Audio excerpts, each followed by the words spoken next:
महाभारत का युद्ध लगभग समाप्त हो चुका है।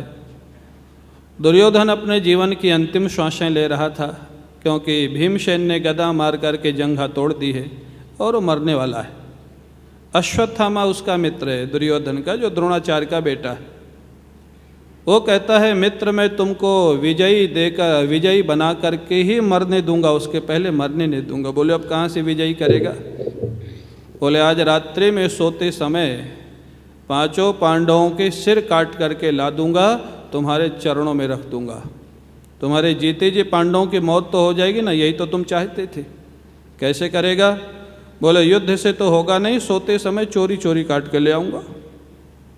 योजना बन गई। आप देखें, ये योजना पांडवों को मालूम नहीं थे कि क्या योजना बन रही है, लेकिन किसको मालूम है? जो उनके रक्षक हैं। किसको मालूम पड़ गया? श्री कृष्ण को। वही मैंने कहा ना, कितना भी सच्चाई के रास्ते पर चलो, अगर भगवान का सहारा नहीं होगा तो आप कभी विजयी नहीं हो सकते। पूरा महाभारत का युद्ध जीतने के बाद भी अगर श्री कृष्ण साथ नहीं होते तो 5 पांडव मार दिए जाते। और रात्रि में जाता है हथियार लेकर के, लेकिन श्री कृष्ण को मालूम था, इसलिए उन्होंने द्रौपदी के 5 बच्चों को वहाँ सुला दिया, पांडवों को दूसरे शिविर में सुला दिया। और द्रौपदी के जो 5 बच्चे थे, किसी शाप के कारण पृथ्वी लोक में आए थे, उनको वापस जाना था। भगवान ने सोचा इनकी मुक्ति दिला दें, इनको वापस भेजना है, पांडवों की रक्षा कर दें। और अश्वत्थामा रात्रि में आया। भयभीत होने के कारण, जब व्यक्ति कोई गलत काम करता है ना, कितना भी शक्तिशाली हो, उसका हृदय कांपता है, भयभीत हो जाता है।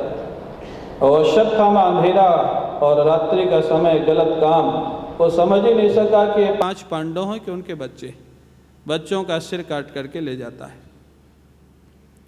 और दुर्योधन के सामने रख दिया, 5 पांडवों का सिर काट के ले आया। यहीं से भागवत की कथा का प्रारंभ। दुर्योधन को शाप कहें या वरदान कहें, उसने वरदान मांग रखा था, मेरी मौत ही तब होगी जब एक ही घटना से मेरे को दुख होगा और उसी घटना से सुख होगा। ऐसा होता ही नहीं भाई, कोई भी घटना होगी या तो उस घटना से आपको दुख ही दुख होगा या सुख ही सुख होगा। एक ही घटना से दुख सुख होता नहीं। ऐसे ऐसे दुष्ट लोग वरदान मांग लेते थे कि हम मरेंगे ही नहीं।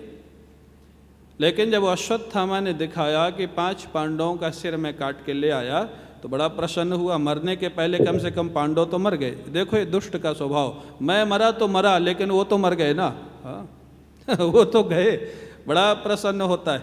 लेकिन उसने कहा कि अब मेरे को जरा भीमसेन का सिर लाओ, जिसने मेरे सभी भाइयों को मारा। कुछ संयोग की बात थी, कौरव 100 के 100 भाई भीमसेन के हाथों ही मारे गए थे। भीमसेन एक जो मोटा तगड़ा बच्चा था, उसका सिर ला के अश्वत्थामा ने दिया। दुर्योधन ने हाथ में लिया तो सिर कोमल था। अश्वत्थामा ने देने के बाद दुर्योधन ने कहा, अश्वत्थामा ये भीमसेन का सिर इतना कोमल तो नहीं हो सकता, वो तो बड़ा कठोर होना चाहिए, जिसमें इतने 10,000 हाथियों की शक्ति है। जो भीमसेन सारे भाइयों को मारा, उसका इतना कोमल सिर नहीं हो सकता। तेरे से गलती तो नहीं हो गई? तूने कहीं पांडवों के धोखे में द्रौपदी के बच्चों का सिर तो काट के नहीं ले आया? और जब वास्तविकता पता लगी, अश्वत्थामा ने भी जब ध्यान से देखा तो पांडव थे ही नहीं, द्रौपदी के 5 बच्चे थे। दुर्योधन ने कहा, अश्वत्थामा मेरी शत्रुता पांडवों से थी, द्रौपदी के बच्चों से नहीं थी। तूने तो हमारे वंश का विनाश कर दिया, आगे कोई वंश चलाने वाला नहीं। ये क्या किया तूने? द्रौपदी के 5 बच्चे मार दिए गए, ये जान करके दुर्योधन को कष्ट हुआ और वो वरदान भी उसका वहीं पर सफल हो गया। उसी घटना से सुख हुआ और उसी घटना से दुख हुआ।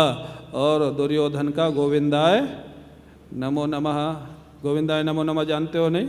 भगवान के धाम को चला गया।